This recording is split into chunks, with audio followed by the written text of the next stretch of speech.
स्वामृतमस्मि द्रविणं सवर्चसां सुमेधा अमृतोक्षिता इति त्रिशङ्कुर्वेदानुवचनम् ॐ शान्तिः शान्तिः शान्तिः।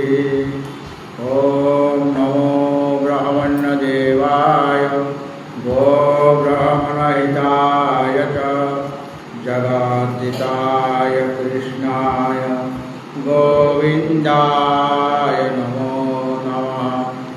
ॐ नमः शिवाय शान्ताय कारणात्रय हेतवे निवेदयामि चात्मानं त्वां गति परमेश्वर।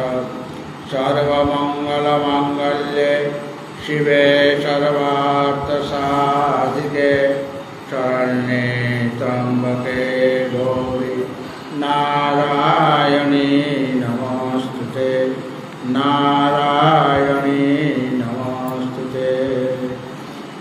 ॐ श्रुतिस्मृतिपुराणानाम् आलयं करुणालयं नमामि भगवत्पादं शङ्करं लोकशङ्करम्। भगवत भक्तजन, सायंकालीन सत्रे आमादेर आलोच्य विषय श्रीमद् भगवद गीतार पंचदश अध्याय पुरुषोत्तम योग। आज के আমরা 16 সংখ্যক শ্লোক থেকে এই অধ্যায়ের সমাপ্তি পর্যন্ত সমিতভাবে পাঠ করব। ওম নমো ভগবতে বাসুদেবায়।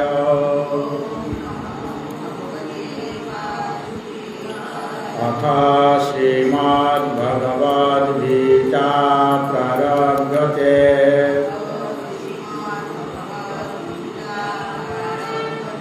पंचदशोऽध्यायः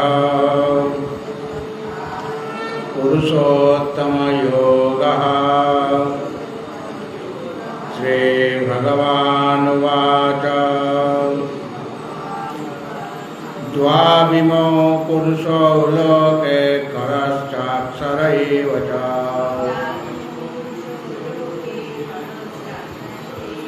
खरः सर्वाणि भूतानि कूटस्थोऽक्षर उच्यते।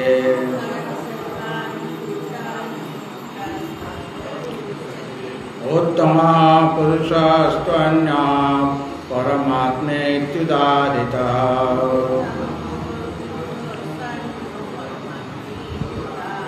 यो लोकात्रयमाविश्य विवर्तव्यैश्वरः।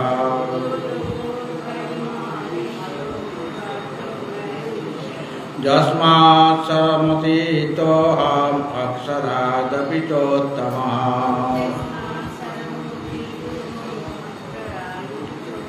अतोऽस्मि लोके वेदे च प्रथितः पुरुषोत्तमः।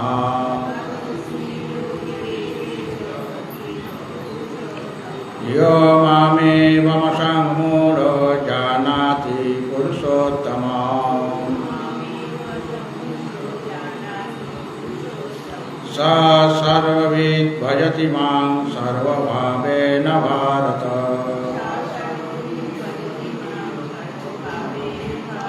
इति गुह्यतमं शास्त्रमिदमुक्तं मया नघ।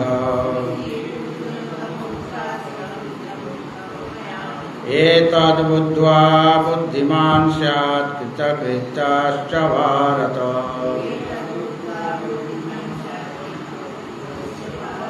एतद्बुद्ध्वा बुद्धिमान् स्यात् कृतकृत्यश्च भारत।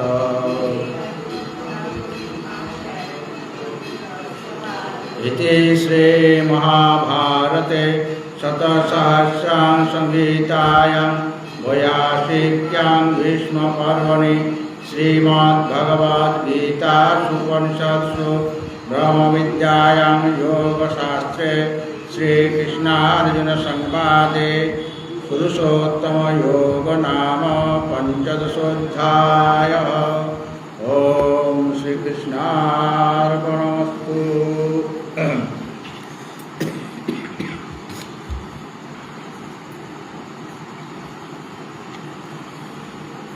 পঞ্চদশ অধ্যায়ের প্রথম শ্লোকটি নিয়ে আমাদের আলোচনা চলছিল।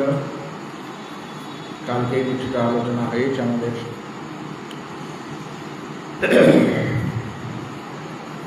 প্রথম শ্লোকটি আমরা একবার পড়ে নিচ্ছি। ঊর্ধ্বমূলামদাশাখম অশ্বত্থং প্রাহুরাভয়ম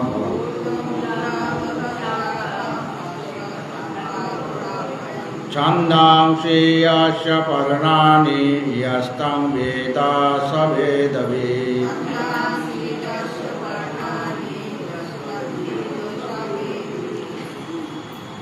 শ্রী ভগবান উবাচ, শ্রী ভগবান বলছেন, যদিও অর্জুন কোনো প্রশ্ন এখানে করেননি, কিন্তু অর্জুনের প্রতি কৃপাবশত ভগবান তিনি প্রশ্ন না করলেও পুরুষোত্তম বিষয়ে বলতে আরম্ভ করলেন, যাতে তার মনে বৈরাগ্য জাগে, তার মনে ভক্তি জাগে। সেই কারণে তাকে অনুগ্রহ করার জন্য বলছেন যে এই সংসারটি কীরকম না ঊর্ধ্বমূলম, ঊর্ধ্ব দিকে যার মূল মানে কারণ, মানে যার কারণটি উৎকৃষ্ট। সেই উৎকৃষ্ট কারণটি কি না মায়া শক্তি বিশিষ্ট যে ব্রহ্ম, তিনি হলেন এই সংসার বৃক্ষের মূল, মানে আদি কারণ। আর বলা হয়েছিল যে অধঃশাখম, তার শাখা প্রশাখা নিচের দিকে প্রসারিত।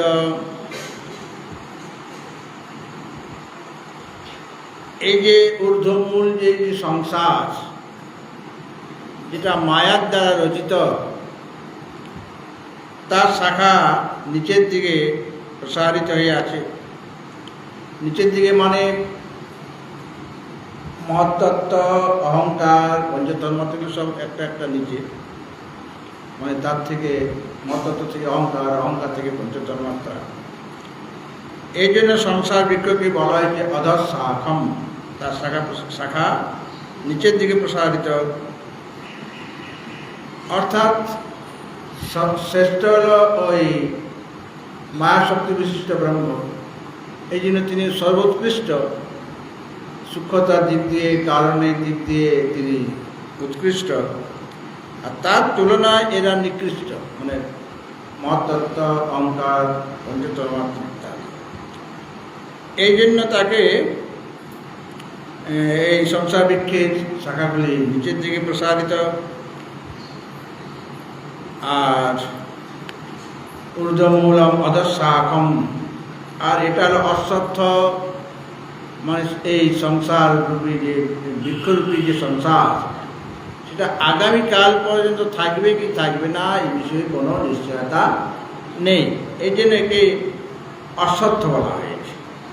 ন স্থাতা ইতি অশ্বত্থ, আগামীকাল অবধি সেটা থাকবে কি থাকবে না এই বিষয়ে কোনো নিশ্চয়তা নেই। এই কারণে এই সংসার বৃক্ষকে অশ্বত্থ বলা হয়েছে। আবার এই সংসার বৃক্ষ হল অব্যয়ম।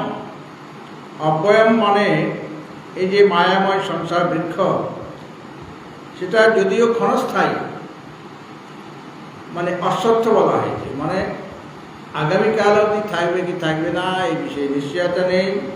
তথাপি সংসার বৃক্ষকে ওই অব্যয় বলা হয়েছে, অর্থাৎ ক্ষণস্থায়ী, মানে ক্ষণে ক্ষণে যেটা পরিণাম প্রাপ্ত হয়েছে। ঘড়িতে সেকেন্ডের কাঁটা আছে, মিনিটের কাঁটা আছে, ঘন্টার কাঁটা, তিনটা কাঁটা থাকবে তো।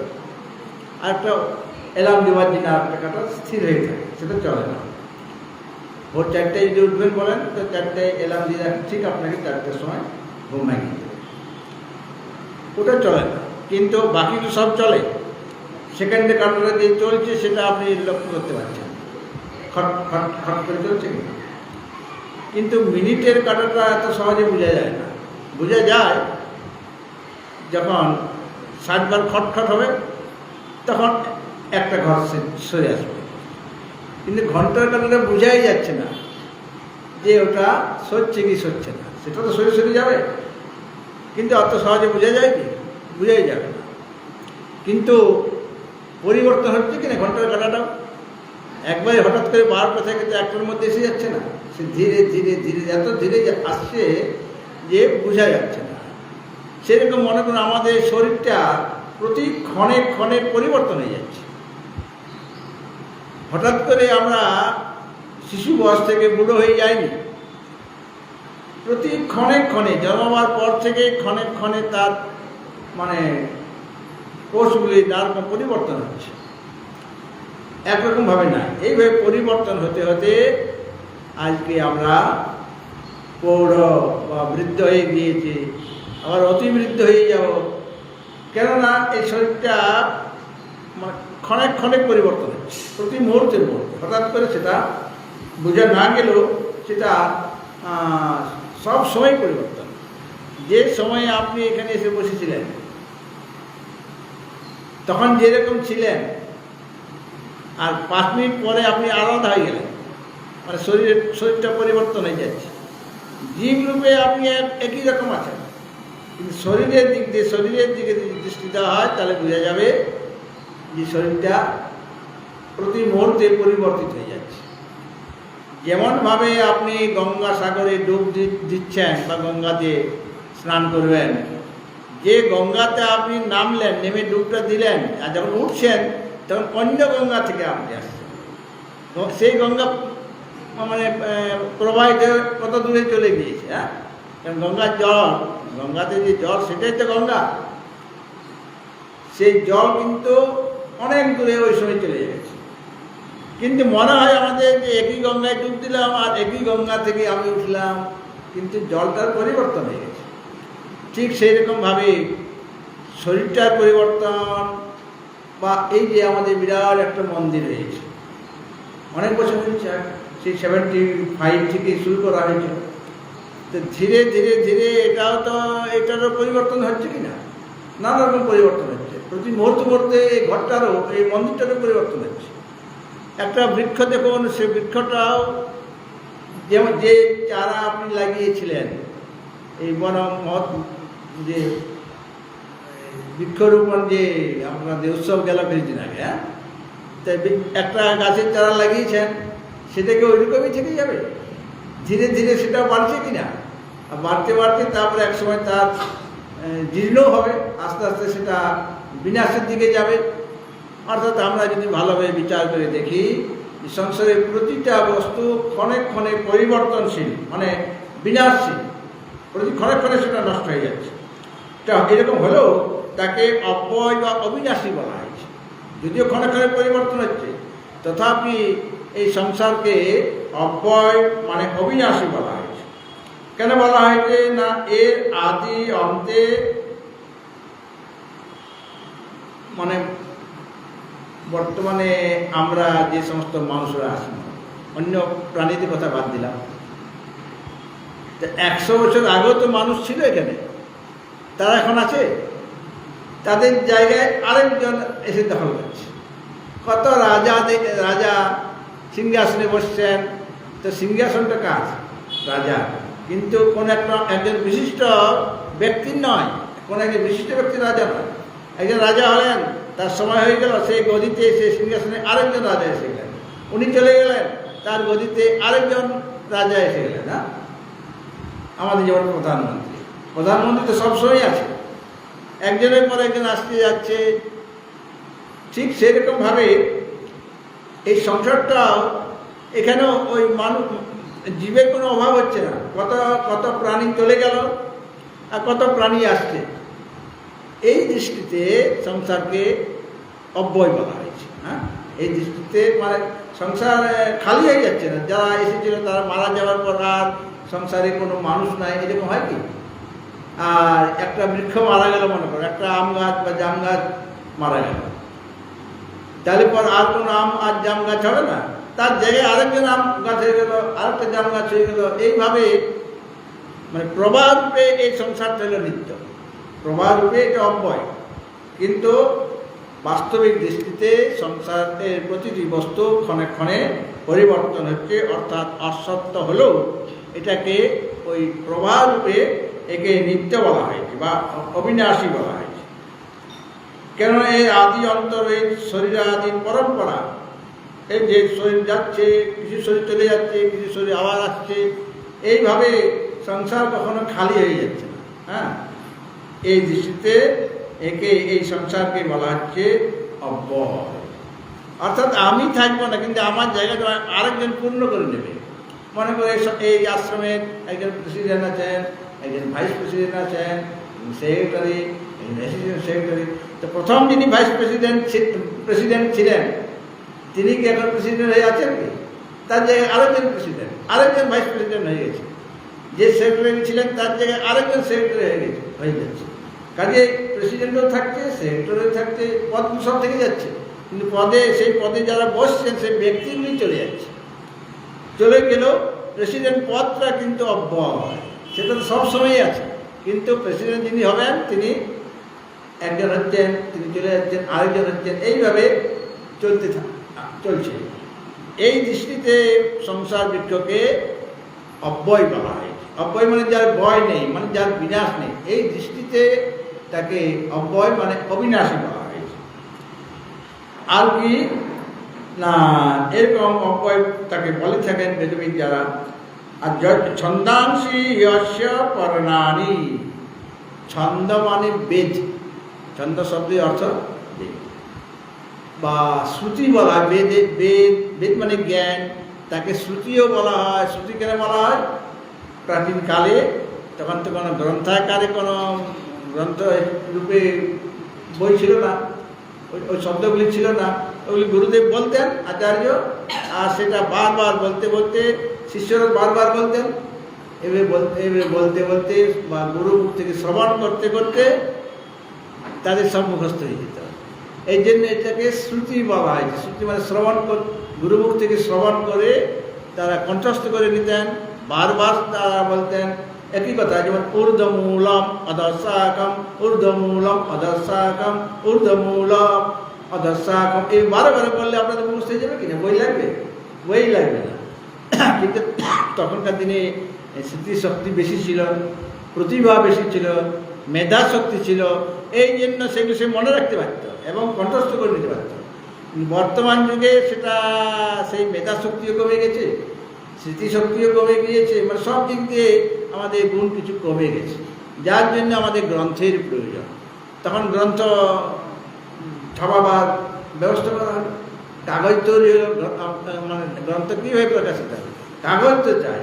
তা কাগজ আগে পুঁথি, আগে প্রাচীনকালের পুঁথি দেখেছেন তো, যারা প্রাচীন ব্যক্তি দেখেছেন, অনেক পণ্ডিতের বাড়িতে পুঁথি, মানে তারা ওই সামান্য তাল পাতাতে বা আর একটা গাছের ছাল আছে, হ্যাঁ, সেই পাতাতে লিখে রাখতেন।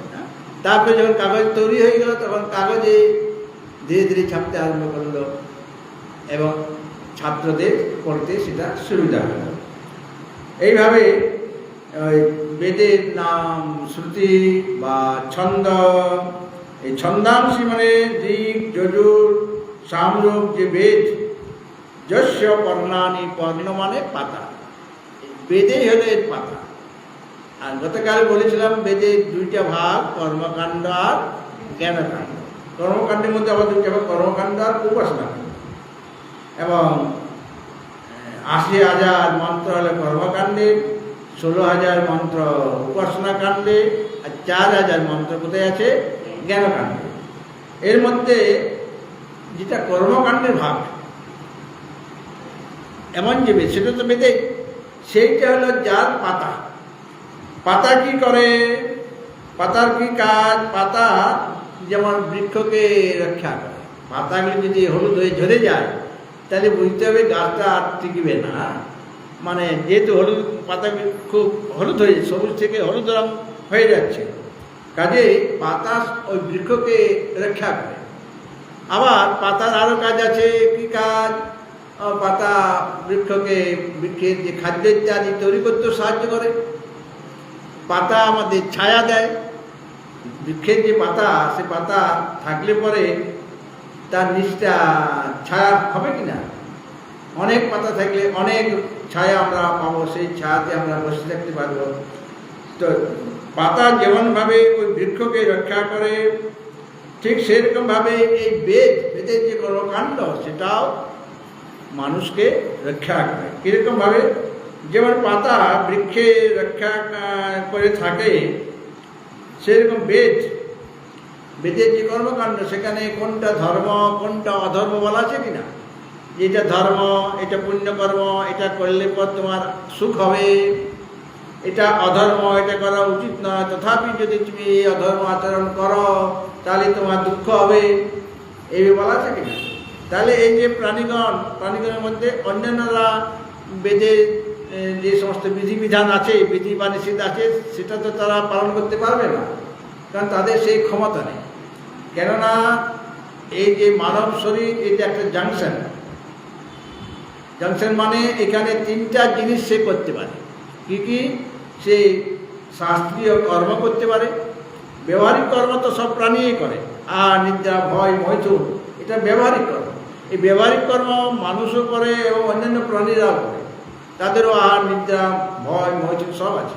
কিন্তু মানুষের একটা বিশেষ বৈশিষ্ট্য হলো তারা শাস্ত্র জানে বা শুনে এবং শাস্ত্র অনুসারে তারা চলার চেষ্টা করে। তো বেদের যে সকলে তার বেদ পড়তে পারে না, বেদ পড়ার অধিকার সকলের নেই, কিন্তু বেদের যে বিষয়বস্তু সেগুলি অন্যান্য শাস্ত্রে, যে শাস্ত্র সকলেরই পড়তে পারে, সকলের পড়ার অধিকার, যেমন রামায়ণ আছে, মহাভারত আছে, ভাগবত আছে, বা আরও অনেক অনেক শাস্ত্র আছে, নানা রকম স্মৃতিশাস্ত্র আছে, সেইগুলি অর্জন করে তারা বলতে পারে কোনটা ধর্ম আর কোনটা অধর্ম, কোনটা শুভ কর্ম আর কোনটা অশুভ কর্ম। তো সেখানে যেহেতু বেদের কর্মকাণ্ডের ভাগে সেখানে ধর্মের কথা বলা হয়েছে, এই রকম ধর্ম করলে, পুণ্যকর্ম করলে তোমার এই ফল হবে, এই পুণ্যকর্মের ফল এটা। স্বর্গে যদি যেতে চাও তাহলে এইরকম যাগযজ্ঞ করো, তাহলে তুমি স্বর্গে যেতে পারবে এবং স্বর্গীয় সুখ ভোগ করতে পারবে। এইভাবে বেদের যে কর্মকাণ্ডে ধর্ম আর অধর্মের কথা বলা হয়েছে, সেখানে প্রকাশিত হয়েছে ধর্মের স্বরূপটি কি, অধর্মের স্বরূপ কি, এবং ধর্ম করলে কি হবে, কি ফল লাভ হবে, অধর্ম করলে কি ফল লাভ হবে, সব কিছু কথা বলা হয়েছে। এরকম থাকাতে সংসাররূপী বৃক্ষের রক্ষা সে করবে। কেননা যারা এখানে আছেন মনুষ্যগণ, আমরা বললাম যে মনুষ্যের তিনটা জিনিসে অধিকার আছে। তারা শাস্ত্রীয় কর্ম করতে পারে, আর কি করতে পারে? ভোগ করার অধিকার, কর্ম করার অধিকার আছে, আর ভোগ করার অধিকার আছে, আর জ্ঞান লাভ করার অধিকার আছে। জ্ঞান মানে আত্মজ্ঞান লাভ করার যোগ্যতা এই মানুষের আছে। আর মনুষ্য ইত্যাদি যে অন্যান্য প্রাণী, বাঘ, সিংহ, ভালুক ইত্যাদি, এদের কেবল ভোগ শরীর, ভোগ করতে পারবে, কিন্তু শাস্ত্রীয় কর্ম তারা করতে পারবে না, বা আত্মজ্ঞান লাভ করারও অধিকার তাদের নেই, কারণ তারা বিবেক বিচার কীভাবে করবে।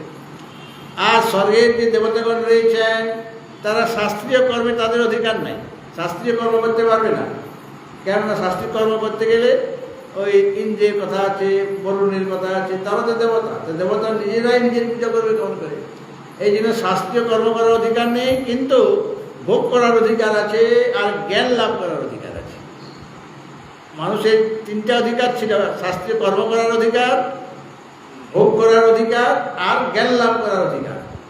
কিন্তু দেবতাদের একটা কমে গেল, মানে কর্ম করতে পারবে না তারা, কিন্তু মানে ব্যবহারিক কর্ম করবে। তারা যুদ্ধবিগ্রহ সব কিছু করছে, ওটা তো ব্যবহারিক কর্ম, শাস্ত্রীয় কর্ম করতে পারবে না, অধিকার নেই। কিন্তু ভোগ করতে পারবে আর জ্ঞান লাভ করতে পারবে। আর জ্ঞান লাভ করাটা স্বর্গের দেবতাগণের পক্ষে কষ্টকর। কেন? তাদের সামনে এত এত ভোগ্য পদার্থ আছে, কত অপ্সরা, নাচ, গান বা নানা রকম অমৃত ইত্যাদি সেখানে রয়েছে। এত সহজে তাদের শরীর খারাপ হয়ে যায় না। আমাদের যেমন একটুখানি জলে যদি ভিজে যায় তাহলে হেঁচে শুরু হয়ে যায়, মানে এটা শরীরটা তো মাটির, এই শরীরটা মাটির তৈরি, মাটি দিয়ে ঘট হয়, থালা হয়, কত রকমের মাটির পুতুল হয়। তা একটুখানি জল লাগলে সেটা গলে যায় কি না? তা আমাদেরও এরকম জল লাগলেই মাটির শরীর গলে যাচ্ছে। কেন? এখানে পৃথিবীর ভাগটা বেশি। এই শরীরটা একটা পার্থিব শরীর, আমাদের যে পঞ্চভূত দিয়ে শরীর গঠিত, পঞ্চভূত হলো আকাশ, বায়ু, অগ্নি, জল আর পৃথিবী। এই পাঁচটা ভূতের মধ্যে পৃথিবী তত্ত্বটা এখানে বেশি। পৃথিবী তত্ত্ব অর্ধেক আছে, বাকিদের একের আট করে আছে। হ্যাঁ, এই কারণে এটা মাটির শরীর। আর যখন এই শরীরটা নষ্ট হয়ে যাবে, কোথায় বিলীন হবে? মাটি থেকে তো মাটিতে বিলীন হয়ে যাবে। এটা মাটি হয়ে যায় কিনা? যদি সমাধি, জল সমাধি দেওয়া হয়, তাহলে পরে ওটা ওখানকার যে প্রাণী আছে, মাছ ইত্যাদি আছে, তারা খেয়ে নেবে, মাংস খেয়ে নেবে, হাড্ডা পড়ে থাকবে। মাটিতে পুড়িয়ে দেওয়া হলেও সেটা তখন ধীরে ধীরে ওই হাড্ডাও হয়ে যাবে। মাটিতে লবণ দিয়ে দিতে হয়, লবণে সে হাড্ডাও খেয়ে নেবে। এইভাবে মাটির শরীর মাটিতে মিলে যাবে। এই জন্য আমাদের আগেকার রাজনৈতিক নেতাগণ বলতেন মা মাটি মানুষ, বলতেন কিনা? মা মাটি মানুষ, তাদের ব্যাখ্যা একরকম। আমরা ওই কথাটা একটু অন্যরকম ভাবে বলি। কীরকম? মা মানে জগৎ জননী মা, তিনি মাটি দিয়ে মানুষ তৈরি করেছেন। এই মানে মানুষ তৈরি মাটি দিয়ে, আসলে আমরা সবাই এক একজন মাটির পুতুল মাত্র। তাহলে আমাদের কতখানি স্থায়িত্ব আছে এখানে সংসারে? কখন জল লেগে যাবে? জল তো লাগছে। আর যেমন লোহা, ওই বাতাসের সংস্পর্শে এলেও লোহাটা মরিচা ধরে যাচ্ছে, হয় না? সেরকমভাবে আকাশতত্ত্ব কারো ক্ষতি করে না, সে সকলকে থাকা সাহায্য করে। কিন্তু জলতত্ত্ব, জলে যদি অনেক সময় যদি গ্রীষ্মকালের দিনে 3 বার 4 বার করে আমি স্নান করছি, আর শীতকালে সপ্তাহে 1 দিন বা মাসে 1 দিন। মানে জলটা অসহ্য হচ্ছে না, মানে খুব ঠান্ডা লাগছে। যারা অলস ব্যক্তি তারা এরকম করার। তাহলে এই জল যদি বেশি হয়ে যায়, শরীরে যদি জল জমে যায়, তাহলে তার মৃত্যু হয়ে যাবে কিনা? শরীরের মধ্যে জল আছে, রক্তের জল, এছাড়া আরও জলীয় অংশ আছে। এখানে অগ্নিতত্ত্ব রয়েছে এই শরীরের মধ্যে, এখানে বায়ুতত্ত্ব রয়েছে, শ্বাস প্রশ্বাস চলছে, আবার পৃথিবী তত্ত্ব রয়েছে। কাজে এই জলের দ্বারা এই শরীরটা নষ্ট হয়ে যেতে পারে, বাতাসের দ্বারাও এই শরীর নষ্ট হয়ে যেতে পারে। বাতাস ঢুকলো কিন্তু আর বেরোচ্ছে না, বা বেরিয়েছে, বাতাস ঢুকে একবার বেরিয়েছে, কিন্তু সেটা তো আবার ঢুকতে হবে ভিতরে। যদি না ঢুকে তাহলে কি হবে? হরে কৃষ্ণ হয়ে যাবে। হ্যাঁ, সুতরাং জলও এই শরীরকে নষ্ট করতে পারে, বায়ুতত্ত্ব নষ্ট করতে পারে। আর যদি টেম্পারেচার বেড়ে গেল আপনার 98 থেকে বেড়ে গেল 99, 100, 104, 105 যদি হয়ে যায়, তাহলেও শরীরটা নষ্ট হয়ে যাবে। আর যদি কমে যায়, টেম্পারেচার কমে যায়, তাহলেও কোলাপস হয়ে যাবে, তখনও রাধে রাধে হয়ে যাবে, হয় কি না? আবার পৃথিবী তত্ত্ব, এই হাড় ইত্যাদি আছে, সেই হাড়েরও তো ক্ষয় হচ্ছে, হাড়েরও ক্ষয় হয়, ক্ষয় হতে হতে সেটাও নষ্ট হবে।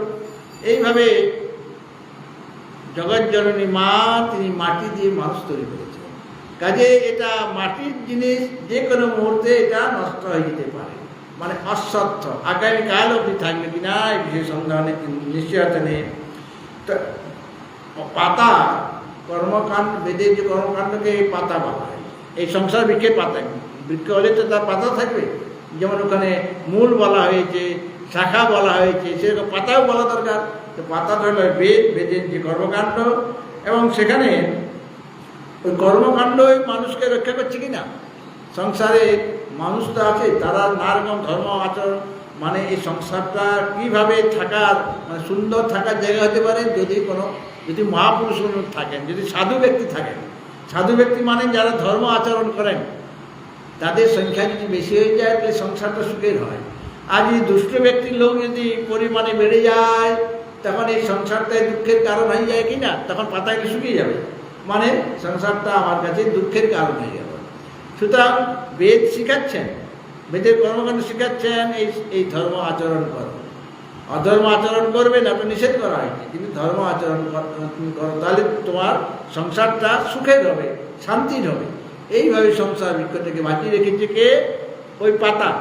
পাতা যেমন বৃক্ষকে বাঁচিয়ে রাখে, সেরকম বেদের যে কর্মকাণ্ড অংশ, যেটা অন্যান্য শাস্ত্র ওই কর্মকাণ্ডের কথা বলা হয়েছে, বা আমাদের পুরোহিত দর্পণ বা আর নানা রকম পূজা পাঠ করার, যজ্ঞ করার যে সমস্ত শাস্ত্র রয়েছে, বিধান রয়েছে, সেখান থেকে আমরা জানতে পারি যে এটা এইভাবে ধর্মাচরণ করতে হবে। এবং গোহত্যা, স্ত্রী হত্যা বা মদ্যপান ইত্যাদি এই কাজগুলি নিষিদ্ধ কর্ম, এগুলো অধর্ম। এই অধর্ম আচরণ থেকে তুমি দূরে থাকো, তাহলে তোমার সংসার সুখের হবে, সংসার বৃক্ষটা ভালোভাবে বেঁচে থাকবে। এই জন্য ছন্দাংশী যশ বর্ণানি, মানে বেদের কর্মকাণ্ডকে এই সংসার বৃক্ষের পাতা বলা হয়েছে। তং ইয় বেদ, এই যে এমন যে সংসার বৃক্ষ, সংসার বৃক্ষটা কী রকম? সেটা ঊর্ধ্বমূলম, সেটা অধঃশাখম, সেটা অশ্বত্থ, সেটা অব্যয়, এবং এই সংসার বৃক্ষের পাতা হলো বেদের কর্মকাণ্ড। এইভাবে যদি সংসারকে জানেন, তং ইয় বেদ, এমন যে সংসার বৃক্ষ, তং মানে তাকে মানে ওই সংসার বৃক্ষকে, য বেদ যিনি জানেন, মানে স্বরূপত জানবেন, মানে সংসারের স্বরূপটা কি এটা যিনি জানতে পারবেন, স বেদ, তাকে বেদবিদ বলা হয়েছে, অর্থাৎ বেদের তাৎপর্য তিনি জানেন। হ্যাঁ, এটি প্রথম শ্লোকে এটি বলা হলো। আর দ্বিতীয় শ্লোকটি দেখুন,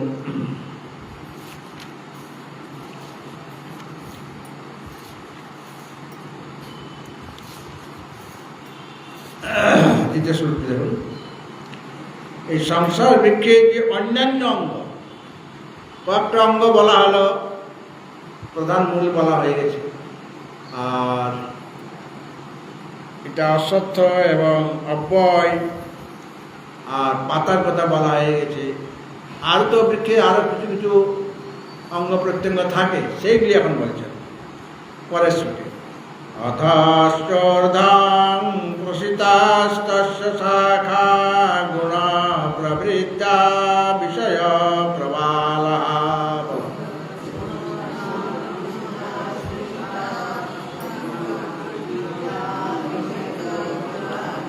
অধশ্চ মূলান্যনুসন্ততানি কর্মানুবন্ধেনি মনুষ্যলোকে।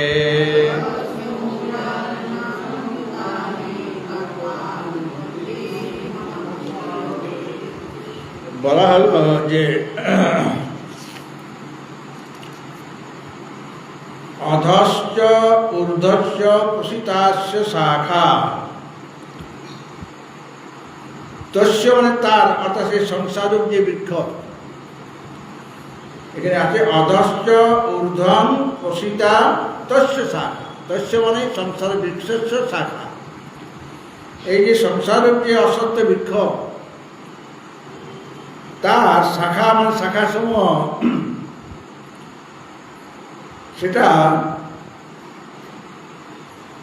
গুণ প্রবিদ্ধা, গুণ মানে সত্য তোমার যে তিনটা গুণ, তার দ্বারাই বর্ধিত হয়।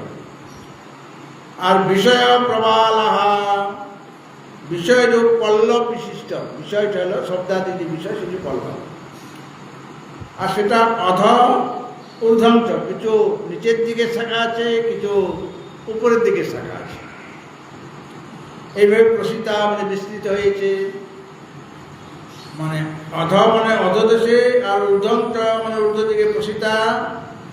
অধচ এবং নিম্ন লোকে মানে মনুষ্য লোকে কর্ম অনুবন্ধিনী। কর্ম মানে পাপ পুণ্যরূপ যে কর্ম, সে পাপ পুণ্য জনক মূলানি, মূল সমূহ অনুসন্ততানি, সেটা তার দিকে প্রসারিত হয়েছে। মানে এটাকে আর একটু বিস্তারিতভাবে বলছে, এটা সংক্ষেপে ওখানে বললেন। আর অঙ্গ আরও কিছু অঙ্গ প্রত্যঙ্গ বৃক্ষের আছে, সেটা আরও বলছেন। দেখো পূর্ব শ্লোকে কি বলা হয়েছে, মায়া উপাধিক যে ব্রহ্ম, মানে মায়া শক্তি বিশিষ্ট যে ব্রহ্ম, যাকে অব্যক্ত বলা হয়েছে, সেই ব্রহ্মই হচ্ছে বা পুরুষোত্তম, তিনি হলেন প্রধান মূল। এই সংসার বৃক্ষের প্রধান মূলকে ওই তিনি ঊর্ধ্বমূল, ঊর্ধ্ব মানে মায়া শক্তি বিশিষ্ট যে ব্রহ্ম, তিনি হলেন সংসার বৃক্ষের প্রধান মূল। ওটা আগে শ্লোকে বলা হয়েছে। এবং হিরণ্যগর্ভাদি যে কার্য উপাধি জীব, সেই জীব ওই সমস্ত বৃক্ষের শাখা। যেমন ওই আগে বলা হয়েছিল, এটা অধঃশাখম বলা হয়েছিল, নিচের দিকে তার শাখাগুলি। তো নিচের দিকে যে শাখাগুলি আছে তার মধ্যে তো কিছু উপরে কিছু নিচে, নিচের দিকে প্রসারিত, মানে এটা নিচে, তার নিচে আরও আছে, তার নিচে আরও আছে, এরকম তো হতে পারে। তো ওগুলি, ওই শাখাগুলির মধ্যে যেগুলি অধর শাখা বলা হয় তার মধ্যে কিছু ওদের তুলনায়, ওদের দৃষ্টিতে কিছু উপরে আছে, কিছু নিচে আছে, মানে কিছু ঊর্ধ্ব দিকে আছে, কিছু অধর দিকে আছে। অর্থাৎ অবিদ্যা উপাধি বিশিষ্ট যে জীব,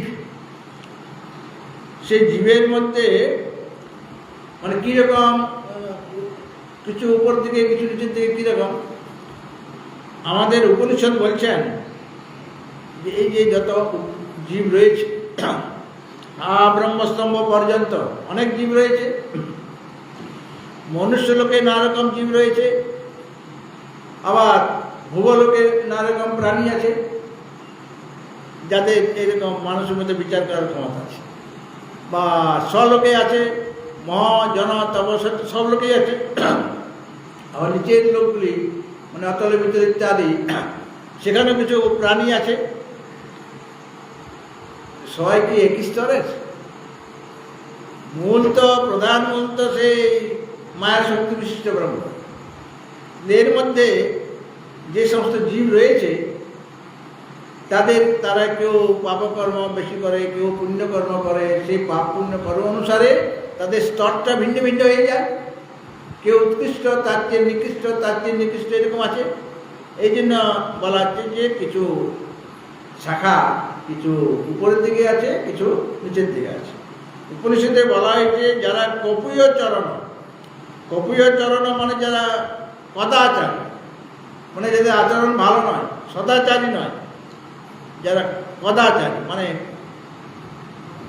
অশুভ কর্ম করছেন, অশুভ আচরণ করছেন, এরকমভাবে যারা কপিয় চরণ, এরকম দুষ্কৃতিশালী যে পুরুষ যারা দুষ্কর্ম করছেন তারাই হলো কপিয় চরণ। মানে শব্দটা হলো কপিয় চরণ, উপনিষদে বলা হয়। তার অর্থটা বলা হচ্ছে যারা কদাচার, সদাচারী নয়, যারা কুৎসিত কর্ম করে, যারা দুষ্কৃতিশালী ব্যক্তি, সেরকম পুরুষের অধোগতি হয়। হবে কি না? অধর্ম আচরণ করলে ঊর্ধ্বগতি কি হবে? অধোগতি হবে। তো অধোগতি কোথায় হবে না? তারা পশু পক্ষী বৃক্ষ লতা পাতায় জন্মাবে, যেহেতু তারা অশুভ আচরণ করেছিল কোনো সময়। তার ফলে ওরা যেহেতু কপিয় চরণ মানে কদাচারী ছিল, কুৎসিত আচরণ করেছে, অশুভ কর্ম করেছে, এই কারণে তাদের পশু আদি যে যোনি সেখানে তাদের জন্ম হচ্ছে। তাহলে ওরা মানুষের দৃষ্টিতে ওরা নিচে হয়ে গেল কিনা? মানুষের উৎকৃষ্ট ওদের তুলনায়। আর মানুষের যে পশু পক্ষীর যে শরীরটা, সেটা মনুষ্য শরীর থেকে নিকৃষ্ট হলো কিনা? কারণ ওদের কেবল ভোগ শরীর, তারা কর্ম করতে পারে না বা জ্ঞান লাভ করতেও পারে না। কিন্তু মানুষ তো কর্ম করতে পারে, ভোগও করতে পারে, আর ইচ্ছা করলে জ্ঞান লাভও করতে পারে। তাই তার তুলনায় মনুষ্য উৎকৃষ্ট হয়ে গেল। আর যারা রমণীয় চরণ মানে যারা সদাচারী, রমণীয় আচরণ করেন, অর্থাৎ যারা ধর্ম আচরণ করেন, মানে সেরকম ধর্ম অনুষ্ঠান করছেন, বা আচার আচরণ কথাবার্তা যাদের সুন্দর, তাদের রমণীয় চরণ বলা। তারা সদাচারী মানে সুকৃতিশালী। একজন ছিল দুষ্কৃতিকারী বা দুষ্কৃতিশীল, তারা কপিয় চরণ, তাদের অধোগতি হচ্ছে, মানে পশুপক্ষী ইত্যাদি শরীর তারা লাভ করছে। আর যারা রমণীয় চরণ মানে সদাচারী ব্যক্তি, তারা সুকৃতিশালী, তাদের ঊর্ধ্বগতি হচ্ছে। ঊর্ধ্বগতি মানে এরা দেবতা ইত্যাদি রূপে তাদের দেব শরীর তারা পাচ্ছে। মনুষ্য লোক অপেক্ষা যত আর যে ছটা লোক আছে সবগুলি স্বর্গ। স্বর্গের মধ্যে নানা রকম মানে উৎকৃষ্ট নিকৃষ্ট আছে। সবচেয়ে উৎকৃষ্ট স্বর্গ হলো ব্রহ্মলোক বা সত্যলোক। ভূয়ের পরে ভুব, তারপরে স, তারপরে মহ, জন, তপ, সত্য। পৃথিবীর থেকে ভূলোক, এটার থেকে উপরে যত যাচ্ছে সব স্বর্গ এসে গেল। কিন্তু সেখানে একটা স্বর্গের যে আরেকটা স্বর্গ উৎকৃষ্ট। ভূবর থেকে স উৎকৃষ্ট, স থেকে মহালোক উৎকৃষ্ট, মহ থেকে জনলোক উৎকৃষ্ট, তারপরে মহাজন, তারপরে তপলোক উৎকৃষ্ট, তারপরে সত্যলোক। সত্যলোক মানে ব্রহ্মলোক সবচেয়ে উৎকৃষ্ট। কাজে যারা যেরকম আচরণ করেছে সেই অনুসারে কেউ এই পৃথিবী লোকে রয়ে গেল, কেউ ভূগোলোকে চলে যাচ্ছে, কেউ স্বলোকে চলে যাচ্ছে। এইভাবে এই যে পৃথিবী থেকে উপরে আরো যে 6টা লোক, সবচেয়ে উপরে কে আছে? ব্রহ্মলোক, তার নিচে তপলোক, তার নিচে জনলোক। তা এইভাবে কিছু উপরে কিছু নিচে, এটা বলা যেতে পারে কিনা? এই জন্য বলা হচ্ছে অধস্য ঊর্ধ্বস্য প্রসিতা তস্য শাখা। এগুলো সব তো শাখায়, যে মানে ব্রহ্মলোকে ওটাও শাখা, তার নিচে যে তপলোক আছে সেটাও শাখা। কিন্তু এই শাখার মধ্যে ব্রহ্মলোক শাখাটা একটু উপর দিকে, আর তপলোকের শাখাটা একটু নিচের দিকে হয়ে গেল। মনুষ্যলোকটা আরো নিচে, আবার অধলোক পশু পক্ষী ইত্যাদি শরীর, সেটা আরো নিকৃষ্ট হয়ে গেল, সেই তুলনাটা আরো নিচুতে। এইভাবে কিছু শাখা উপরে আছে, কিছু শাখা নিচের দিকে প্রসিদ্ধ মানে বিস্তারিত হয়ে আছে। এবং এই যে সংসার বৃক্ষ, এটা গুণ প্রবিদ্ধা। গুণ মানে 3টা গুণ, সত্য, রজ এবং তম। এই 3টা গুণে হচ্ছে সংসারের সমস্ত বস্তুর উপাদান কারণ। ত্রৈগুণ্য বিষয়াবেদা নিস্ত্রৈগুণ্য ভবার জন্য, নিস্ত্রৈগুণ্য ভবার জন্য নির্দ্বন্দ্ব নিত্য সত্যস্থ নির্যোগ ক্ষেম আত্মবাদ। তাহলে এই যে সংসারটা ত্রিগুণাত্মক, 3টা গুণ নিয়ে সংসার। কেন? সংসারের মূলে কে আছেন? অজ্ঞান। মানে অজ্ঞান থেকে, অজ্ঞান বা অবিদ্যা থাকলে আমাদের মনে নানা রকম কামনা জাগে। আর কামনা যদি জাগে, তাহলে সেই কামনা পূর্ণ করার জন্য আমাকে কি করতে হবে? কর্ম করতে হবে। আর কর্ম করলে তার ফলটা আমাকে ভোগ করতে হবে। আর ফল ভোগ করার জন্য আমার এই সংসার মানে বারবার যাওয়া আসা। কাজে ওই অজ্ঞান থেকে এই সম্পূর্ণ জগৎটা রচিত হয়েছে। ওই অব্যক্ত থেকে মহাতত্ত্ব, মহাতত্ত্ব থেকে অঙ্ক ইত্যাদি ভাবে সম্পূর্ণ জগৎ সৃষ্টি হয়েছে। কাজে অজ্ঞানের মধ্যে যেহেতু 3টা গুণ আছে মূলে, কাজে এই সংসারের মধ্যেও, সংসার বৃক্ষের মধ্যেও 3টা গুণ রয়েছে। সব কিছু ত্রিগুণাত্মক। মানে যত আমি মানুষ দেখছি মনে করি, এরা সকলেই ত্রিগুণাত্মক। কেন? আমার মূলে তো ওই মায়া রয়েছে, আমরা মায়ার দ্বারা রচিত। একটা কাপড় দেখছি, এটা লাল কাপড়, তাহলে সুতাটা কি রং ছিল? সুতাটা লাল ছিল, সুতাটা লাল বলে কাপড়টা লাল রঙের হয়েছে। সুতাটা যদি সাদা হতো তাহলে কাপড়টা লাল হতো। আর যদি সুতাটা কিছু লাল, কিছু সাদা, কিছু নীল, এরকম তো হতে পারে। রঙিন শাড়ি হয় কিনা? তাহলে সেরকম রঙিন শাড়ি হবে, না রকম রং হবে। তো মূল যেটা উপাদান কারণ যেরকম হবে, ঠিক সেরকম ভাবে তার কার্যটা হবে। ঘরটা যদি মাটি দিয়ে তৈরি হয় তাহলে মাটির ঘট, সেই মাটির ঘটের মধ্যে কেবল মাটি আছে। আর যদি পিতলের ঘট হয় তাহলে তার মধ্যে কে আছে? শুধু পিতল আছে। রূপার ঘট হলে সেটা তার উপাদান কারণ রূপা, সোনার ঘট হলে তার উপাদান কারণ সোনা। ঠিক সেরকমভাবে এই সংসার বৃক্ষের মূল যে অবিদ্যা থেকে উৎপন্ন হয়েছে বলে ওই গুণটা মানে অজ্ঞানের স্বরূপ হচ্ছে সেটা ত্রিগুণাত্মক। কাজে সংসারের প্রতিটি বস্তুই হলো ত্রিগুণাত্মক। কাজে সত্য রজতমে 3টা গুণে সংসারের সমস্ত বস্তুর উপাদান কারণ। এবং এই 3টা গুণ সমস্ত দেহ ইন্দ্রিয়কে ইন্দ্রিয় রূপে সে পরিণত হয়। আমার এই শরীরের যত অঙ্গ প্রত্যঙ্গ রয়েছে সব কিছুর মধ্যে এই 3টা গুণ আছে। হ্যাঁ, মানে যা কিছু আমার শরীর, আমার ইন্দ্রিয়, আমার মন, আমার বুদ্ধি, শরীরে যা কিছু আছে, মানে শরীর বলতে শুধু স্থূল শরীর নয়। আমাদের কয়টা শরীর? 3টা। স্থূল শরীর, সূক্ষ্ম শরীর আর কারণ শরীর। স্থূল শরীর এই অন্নময় শরীর, অন্নময় কোষ যাকে বলা আছে, এটা স্থূল শরীর। আর এর ভিতরে সূক্ষ্ম শরীর আছে। আমি 3টা শরীর নিয়ে ঘুরে বেড়াচ্ছি, আমার একটা শরীর নয়, তা 3টা শরীর, তাই না? এর ভিতরে আরো শরীর আছে, সূক্ষ্ম শরীর, সেটা দেখা যায় না। স্থূল শরীরটাকে দেখা যাবে, কিন্তু সূক্ষ্ম শরীরকে দেখা যাবে না। সেটা কি দিয়ে গঠিত? পঞ্চকর্মেন্দ্রিয়, পঞ্চজ্ঞানেন্দ্রিয়, পঞ্চপ্রাণ, মন, বুদ্ধি, এই 7টা তত্ত্ব নিয়ে সূক্ষ্ম শরীর গঠিত। হ্যাঁ, এই যে জ্ঞানেন্দ্রিয়, জ্ঞানেন্দ্রিয় মানে শ্রোত্র, ত্বক, চক্ষু, জিহ্বা, নাসিকা, এটা আমরা চক্ষু বলছি। আমি আপনার চক্ষুটা দেখতে পাচ্ছি, আর আমার নিজের চক্ষু দেখতে গেলে আমি আয়নার সামনে দাঁড়াই, হ্যাঁ, তাহলে চক্ষুটা দেখা যায়, আমার চুলগুলি কীরকম, আমার কান ইত্যাদি সব কিছু দেখা যাচ্ছে। কিন্তু আসলে চক্ষু হলো জ্ঞানেন্দ্রিয়, সেটা উৎপন্ন কোথা থেকে হয়েছে, যেটা আমি মনে করছি আমি আপনার চক্ষু দেখতে পাচ্ছি, আসলে আমি চক্ষু দেখতে পাচ্ছি না, ঘরটা দেখতে পাচ্ছি। চক্ষু রূপ ইন্দ্রিয়ের যে ঘর, সে ঘরটা দেখতে পাচ্ছি, কিন্তু ঘরের যে গৃহী তাকে দেখতে পাচ্ছি না।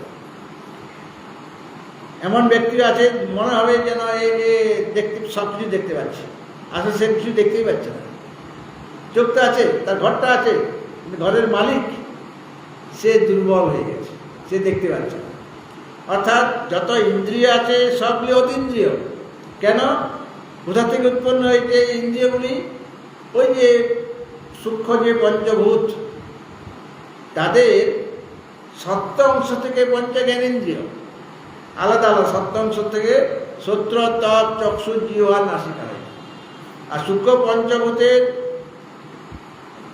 রজ অংশ থেকে পঞ্চকর্মেন্দ্রিয় হয়েছে, বাক, প্রাণী, পাদ, বায়ু, উপস্থ। আর সূক্ষ্ম পঞ্চভূতের মিলিত সত্য অংশ থেকে অন্তঃকরণ তৈরি হয়েছে।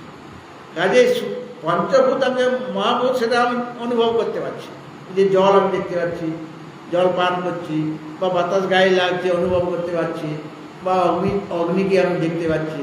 ওটা পঞ্চভূত, মানে পঞ্চমহাভূত। যেটা পঞ্চীকৃত হয়েছে তাকে দেখা যাবে, কিন্তু যেটা পঞ্চীকৃত হয়নি, সূক্ষ্ম হয়ে আছে, তাকে তো আমি দেখতে পাচ্ছি না।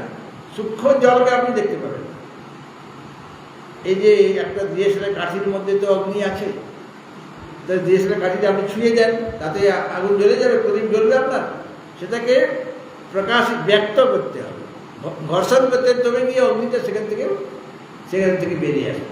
সেরকমভাবে সূক্ষ্ম পঞ্চমহাভূত, সেটা ওরা নিজেরাই অদৃশ্য, মানে সূক্ষ্ম পঞ্চভূত আমরা দেখতে পাই না। সেই সূক্ষ্ম পঞ্চভূত থেকেই তো আমাদের জ্ঞানেন্দ্রিয়, কর্মেন্দ্রিয়, অন্তঃকরণ উৎপন্ন হয়েছে। আর তাদের মিলিত অংশটাই হলো তো সূক্ষ্ম শরীর। কাজে সূক্ষ্ম শরীরটাকে দেখা যায় না, কিন্তু সে আছে। চক্ষু আছে বলে আমি দেখতে পাচ্ছি, কর্ণ আছে বলে আমি শুনতে পাচ্ছি, মানে তাদের কাজটা আমি দেখতে পাচ্ছি, কিন্তু সেই ব্যক্তিকে দেখা যাচ্ছে না। আর আমরা বলি কি, যে যখন আমাদের মৃত্যু হয় শরীরে, তখন কি হয়, স্থূল শরীরটার নাশ হয়, সেটা দেখতে পাচ্ছি। স্থূল শরীরটা এখনো পড়ে আছে, এখনো তো সংস্কার করা হয়নি, ঘরের মধ্যে মারা গেছে, ওটা ঘরের মধ্যে শুয়ে রেখেছে। বা যদি গৃহস্থ হয় তাহলে শুয়ে রাখবে। আর যদি সন্ন্যাসী মারা যায়, সন্ন্যাসী যদি চলে যায়, তাহলে শুয়ে রাখার নিয়ম নেই, তাকে বসিয়ে রাখতে হবে। আপনারা যারা গিয়েছিলেন গুরুদেবের যখন শরীর শান্ত হয়ে যায় কাশিতে, অনেকেই কলকাতা থেকে বা বিভিন্ন জায়গা থেকে আমাদের শিষ্য ভক্তগণ গিয়েছিলেন, তারা গিয়ে দেখেন গুরুদেব বসে আছে, তাকে একটা ওই চৌকিতে না সাজিয়ে টাজিয়ে বসে আছেন। তো বসে থাকলে তখন তার মাথাটা তো হেলে যাবে, এই জন্য মাথাটা যাতে হেলে না যায়, এদিকে সেদিকে না চলে যায় বা নিচের দিকে না এসে যায়, সেইভাবে বেঁধে রাখা হয়েছে। আর মনে হচ্ছে যেন উনি তো এই তো ভালোই আছেন, এই তো উনি সুস্থ আছেন, দেখে মনে হচ্ছে, চোখ খোলা আছে আর তাকাচ্ছে এরকমভাবে, মনে হচ্ছে যেন আমরা ভাবছিলাম গুরুদেব শরীর অসুস্থ হয়ে পড়েছে, কিন্তু সুস্থ আছে, মানে স্থূল শরীরটা আছে, কিন্তু স্থূল শরীরের মধ্যে যে সূক্ষ্ম শরীর আছে সেটা চলে গেছে, সূক্ষ্ম শরীরটা নাই। এবং সূক্ষ্ম শরীরটা যখন যাচ্ছে তখন সেটাকেও দেখতে পাচ্ছে, এই দেখো দেখো ওনার সূক্ষ্ম শরীর চলে যাচ্ছে, দেখি হয় তো দেখতে পাই কি? কেন? এটা অদৃশ্য। কেননা সূক্ষ্ম শরীর যা দিয়ে গঠিত, ওই 15টা অবয়ব, এই 17টা অবয়ব, কোনোটাই দৃশ্য নয়। চক্ষু আমরা দেখতে পাই, নিজের চক্ষুও দেখতে পাই যায় না, তো ঘরটা দেখতে পাচ্ছি, কিন্তু ঘরের মালিককে আর দেখা যায় না। তাদের দ্বারা, তাদের 17 জনের 17টা অভাব নিয়ে যে সূক্ষ্ম শরীর গঠিত হয় সেটা দেখা যায়। আর সূক্ষ্ম শরীর কার যায়, উৎক্রমণ কার হয়, সূক্ষ্ম শরীর চলে যাচ্ছে স্থূল শরীর থেকে, যাদের এখনো জ্ঞান লাভ হয়নি তাদের সূক্ষ্ম শরীর চলে যাবে। এবং কোথায় যাবে? তার ওই কর্ম অনুসারে, তার উপাসনা অনুসারে, তার চিন্তা ভাবনা অনুসারে এক একজন মানে জীব সে চলে যাচ্ছে ওই সূক্ষ্ম শরীর নিয়ে, জীব চলে যাচ্ছে ওই সূক্ষ্ম শরীর নিয়ে যাচ্ছে, স্থূল শরীরটা কিন্তু এখানে পড়ে আছে, সূক্ষ্ম শরীর চলে যাচ্ছে, আর কারণ শরীর অজ্ঞান তাকে আশ্রয় করে আছে। যে লোকে যাচ্ছে সেই লোকের অনুসারে সেখানে একটা স্থূল শরীর সে লাভ করছে, সেখানে স্থূল শরীর সে পেয়ে যাবে। স্থূল শরীরটা তার নিয়ে যাওয়ার দরকার নেই, ওই যে স্থূল শরীরটা পড়ে রইলে জন্য তার দুঃখ নাই, সে তো আর একটা শরীর পাবে। ভাষাংসি জীর্ণানি যথা বিহায় নবানি গৃহণাতি নরোপরাণি তথা শরীরানি বিহায় জীর্ণান্যানি সংজ্ঞাতি নবানি দে, আর একটা স্থূল শরীর পেয়ে যাবে। এবং এর যে ভালো শরীরে পাওয়া যেতে পারে যদি আমি ভালো কর্ম করি, ভালো চিন্তা ভাবনা আমার থাকে, যদি আমি রমণীয় চরণ হয়ে যায়, তাহলে এর থেকেও ভালো শরীর পাবো। মনুষ্য শরীর থেকে তো ভালো শরীর আছে। আমি চলে গেলাম স্বর্গলোকে, আহা, সেখানে স্বর্গীয় শরীর হয়ে গেল, হ্যাঁ, দিব্য শরীর হয়ে গেল। এইরকম শরীর নয় যে একটু জল পেলে গলে যাবো, আমি সর্দি কাশিয়ে হেঁটে শুরু হয়ে যাবো, তা নয়। ওখানে দিব্য শরীর অত সহজে রোগ জ্বালা হবে না। রোগ জ্বালা হতে গেলেও রোগ জ্বালাকে অনেক কষ্ট করে আমাকে ধরতে হবে, কারণ সেখানে জরা নেই, মৃত্যু নেই, এরকম বলা হয়েছে কত বলেছে। মৃত্যু আছে, কিন্তু যতদিন স্বর্গলোক থাকবে ততদিন তোমার মৃত্যু হবে না। আর জ্বর জ্বালা হলেও অশ্বিনী কুমার চিকিৎসক রয়েছেন, হ্যাঁ, দুজন অশ্বিনী কুমার, তারা স্বর্গের চিকিৎসক। তারা অতি সহজে মানে দক্ষ রাজের মাথা কাটা গেল, ওখানে ছাগলের মাথা লাগিয়ে দেওয়া হলো। গণেশের মাথা কাটা গেল, হাতির মাথা লাগিয়ে দেওয়া হলো। কতখানি চিকিৎসা শাস্ত্রে আমরা পারদর্শী ছিলাম পূর্বে, হ্যাঁ, যেহেতু সত্য ঘটনা যে এরকম করার ক্ষমতা আমাদের চিকিৎসকদের, আয়ুর্বেদিক যে চিকিৎসক তাদের ছিল। এই জন্য আমরা সূক্ষ্ম শরীরটা যতক্ষণ আমার জ্ঞান হয়নি, সূক্ষ্ম শরীর এক লোক থেকে আরেক লোকে যাবে। কিন্তু যারা এই জন্মে জ্ঞান লাভ করেছে তাদের তিনটা শরীরেই নষ্ট হয়ে যাবে। প্রথমত তার জ্ঞানের দ্বারা অজ্ঞান নষ্ট হবে, আর অজ্ঞানকে অবলম্বন করে সূক্ষ্ম শরীর ছিল, কারণ অজ্ঞান থেকে সূক্ষ্ম শরীর উৎপন্ন হয়। তাহলে সূক্ষ্ম শরীরটাও থাকতে পারবে না, যেহেতু অজ্ঞান নেই। আর সূক্ষ্ম শরীর না থাকলে স্থূল শরীর কাকে আশ্রয় করে থাকবে? স্থূল শরীর তো সূক্ষ্ম শরীরকে অবলম্বন করে আসে, হ্যাঁ। তাই সূক্ষ্ম শরীর যদি না থাকে তাহলে স্থূল শরীরটাও থাকবে না। তো তাদের সূক্ষ্ম শরীরটা নষ্ট হয়ে যায়, যাদের জ্ঞান লাভ হয়। জ্ঞানের দ্বারা অজ্ঞান নষ্ট হবে, অজ্ঞানের দ্বারা সূক্ষ্ম শরীর নষ্ট হয়ে যাবে। এবং সূক্ষ্ম শরীরের মধ্যে ওই যে জ্ঞানেন্দ্রিয়, কর্মেন্দ্রিয় ইত্যাদি আছে, পঞ্চপ্রাণ আছে, সবগুলি তত্ত্ব মানে এতে মিলিত হয়ে, মানে সূক্ষ্ম ভূতে তারা মিলিত হয়ে যাবে। স্থূল শরীরটা কোথায় মিলিত হয়? স্থূল এই পৃথিবীতে মিলিত হয়। অর্থাৎ এখানে এই শরীরের মধ্যে যে জল তত্ত্ব আছে সেই জলে মিশে যাবে। আমাদের স্থূল শরীর জল আছে, তো জলটা কোথায় যাবে? জলে মিশে যাবে। আর বায়ু যেটা আছে শ্বাস প্রশ্বাস রূপে গ্রহণ করছে সেটা বায়ুতে মিশে যাবে স্থূল শরীরে। আর যেটা আমার মানে স্থূল বায়ুতে মিলবে, আকাশ তত্ত্ব মহাকাশে মিলে যাবে, আর পৃথিবী তত্ত্ব মাটিটা মাটিতে মিলে যাবে। আর সূক্ষ্ম শরীর যেটা সূক্ষ্মভূত থেকে উৎপন্ন হয়েছিল সেটা সূক্ষ্মভূতে লীন হয়ে, সেটা কোথাও যাচ্ছে না। যারা জ্ঞান লাভ করেছেন তাদের সূক্ষ্ম শরীরটা তো নষ্ট হয়ে গেছে। তো নষ্ট হয়ে গেলে ওই জ্ঞানেন্দ্রিয়, কর্মেন্দ্রিয়গুলি যাবে কোথায়? তারা যেখান থেকে উৎপন্ন হয়েছিল সেখানে লয় হয়ে যাবে, সূক্ষ্মভূতে লয় হয়ে যাবে। আর তাদের কোনো লোকে যেতে হচ্ছে না, তারা যায় একটা লোকের জীবন মুক্তি বিবেকী বলা, তাদের জন্য লোক আলাদা আছে, সেটার আত্মলোক। মানে বৈকুণ্ঠে যেতে হচ্ছে না, বা কোনো স্বর্গে যেতে হচ্ছে না, বা কোনো ব্রহ্মলোকে যেতে হচ্ছে না। তাদের লোক হচ্ছে আত্মলোক। আত্মলোক মানে আত্মা এর লোক, অর্থাৎ তিনি আত্মস্বরূপ হয়ে যান। তাকে কোথাও মানে তার জন্ম মৃত্যুর চক্র থেকে তিনি মুক্ত হয়ে গেলেন, তাকে আর এই সংসারে ফিরে আসতে হবে না। যেহেতু সূক্ষ্ম শরীরটা তো এক লোক থেকে আরেক লোকে যায়, আর সূক্ষ্ম শরীর যখন নষ্ট হয়ে গেল তখন তার যাতায়াতও বন্ধ হয়ে গেল। পুনরূপী জননম পুনরূপী মরণম, অর্থাৎ শেষবারের মতো তার মৃত্যু হয়ে যাচ্ছে, আর কোনোদিনই মৃত্যু হবে না। এই জন্য মুন্ডক উপনিষদে ঋষি বলছেন, বেদাহম এতং পুরুষং মহান্তম আদিত্যবর্ণং তমসা পরস্তাৎ তমেব বিদিত্বা অতিমৃত্যুমেতি নান্য পন্থা বিদ্যতে অয়নায়। ঋষি দৃঢ় করতে ঘোষণা করছেন, যিনি একটা জিনিসকে দেখেছেন বা অনুভব করেছেন সেইটা সে যত দৃঢ়তাপূর্বক বলতে পারে অন্যরা বলতে পারবে না। আমি কোনোদিন উত্তরকাশী যাইনি মনে করব, অথচ লোকে মুখে শুনেছি বা বই পড়ে জেনেছি উত্তর কাশীতে কী কী আছে। হ্যাঁ, আমার যদি বই পড়ার জ্ঞান হয় বা লোকে মুখে যদি শুনে থাকি, তাহলে আমি দৃঢ় কণ্ঠে বলতে ঘোষণা করতে পারবো না যে উত্তর কাশীতে এইরকম সেরকম। কিন্তু আমি যদি গিয়ে থাকি সেখানে, তাহলে বলতে পারবো আমি, সেই বিষয়ে আমার দৃঢ়তা আছে। সেরকমভাবে উপনিষদের ঋষি তিনি সেই তত্ত্বকে দর্শন করেছেন, আত্মতত্ত্ব দর্শন করেছেন। আর দর্শন করে তিনি দৃঢ়কণ্ঠে ঘোষণা করছেন, বেদ অহম এতম পুরুষম মহাত্ম, সেই মহান পুরুষ মানে পরমাত্মা, তাকে আমি জেনেছি মানে অনুভব করেছি। তিনি আদিত্য বর্ণম তমস, তিনি সূর্যের মতো প্রকাশ স্বরূপ, এবং তমস পরস্তাৎ মানে অজ্ঞান অন্ধকারের অতীত, সেখানে কোনো অজ্ঞান নাই, কেবল জ্ঞান আছে। আদিত্য বর্ণম মানে তিনি স্বয়ং প্রকাশ, তাকে আমি দর্শন করেছি, তাকে আমি অনুভব করেছি।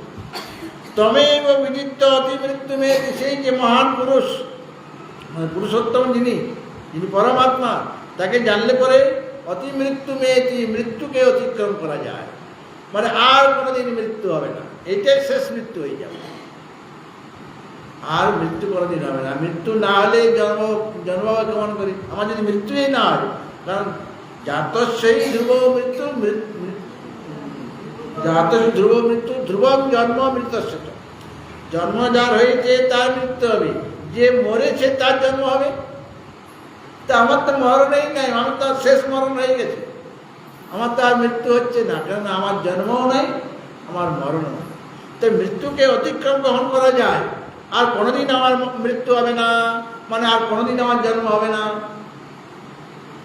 মৃত্যুকে অতিক্রম করার একটাই উপায়, তমেব বিদিত্য অতিমৃত্যু মেয়েতি, কেবল তাকে জানলে পরে মৃত্যুকে অতিক্রম করা যায়।